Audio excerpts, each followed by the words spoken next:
You ever sit outside at night and wonder where all the birds went? Like one minute your yard is full of them, cardinals at the feeder, sparrows in the shrubs, chickadees everywhere. And then the sun goes down and it's just silence. Where did they go? I used to think I knew. I thought, okay, they sleep, obviously. What else would they do? But then I actually looked into it, and what birds do at night is not what I expected, not even close. Here's what most people picture when they think about birds sleeping. A bird on a branch, eyes closed, little guy resting. Cute, peaceful, simple. That's about half right. The reality is, birds have basically engineered sleep into a survival tool. And the things they do between sunset and sunrise, some of it genuinely surprised me. Like, I've been watching birds for a while, and I still didn't know some of this. Let's start with where they actually go. Your backyard birds, the sparrows, finches, robins, they don't just sit in the open when it gets dark. They disappear into the thickest, most tangled spots they can find. Dense shrubs, ivy, thickets near a fence, anywhere that makes it hard for something to reach in and grab them. And they pick spots with intention, usually facing east toward where the warmth comes back first, usually sheltered from wind on at least two sides. It's not random. They've been scouting those spots all day. Now, the birds that have cavities, like chickadees, they've got it even better. A chickadee at night will squeeze itself into a tree hole or nest box, fluff up its feathers until it looks almost twice its normal size, and just sit there. Those puffed feathers trap a layer of air against the body. It's basically a built-in sleeping bag. And on really cold nights, I'm talking near freezing, a chickadee can drop its own body temperature on purpose, like voluntarily turn itself down a few degrees to burn less energy overnight. Which, okay, that's already more interesting than I expected. But here's where it gets genuinely strange. If you want to keep seeing stuff like this, you can subscribe. No pressure, just saying. So here's something that took me a minute to actually believe. Birds can sleep with one eye open. Literally. It's called unihemispheric slow-wave sleep, which is a mouthful, but what it means is that half the bird's brain goes to sleep while the other half stays awake and watching.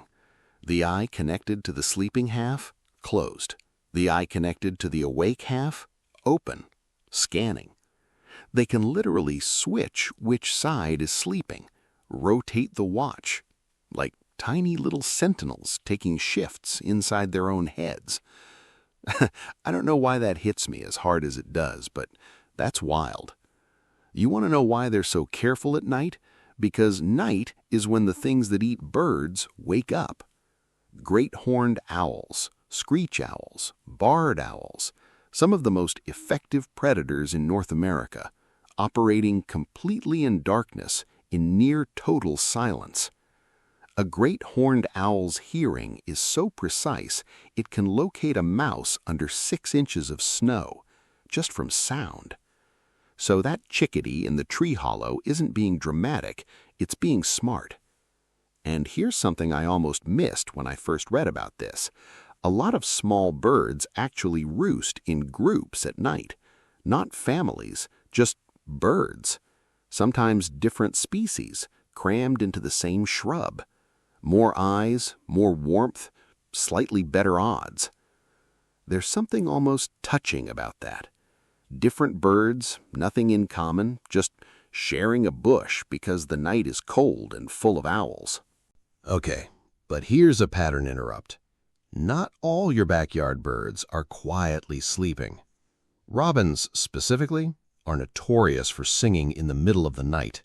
Like 2 a.m., full song, just going for it. If you've ever heard bird song at night and thought, what is happening? It was probably a robin. Part of it is artificial light, street lamps, porch lights. They trick robins into thinking it's dawn. Their brains flip into morning mode and they just start singing. But some robins do it even without light. Researchers think it might be a dominance thing. singing when no one else is, to own the airwaves, which is honestly a power move. Respect. Have you ever heard a bird singing in the middle of the night? Drop it in the comments. I'm genuinely curious where you are and what you heard. Here's the part that really got me. Right now, tonight, if you stepped outside and looked up, there might be thousands of birds flying directly over your house, and you'd never know. Most songbirds migrate at night. Warblers, thrushes, sparrows, they fly for hours in complete darkness. Scientists used to think this was just about avoiding hawks, which, yes, but it's more than that. The atmosphere is calmer at night, less turbulence, smoother flying. And the stars.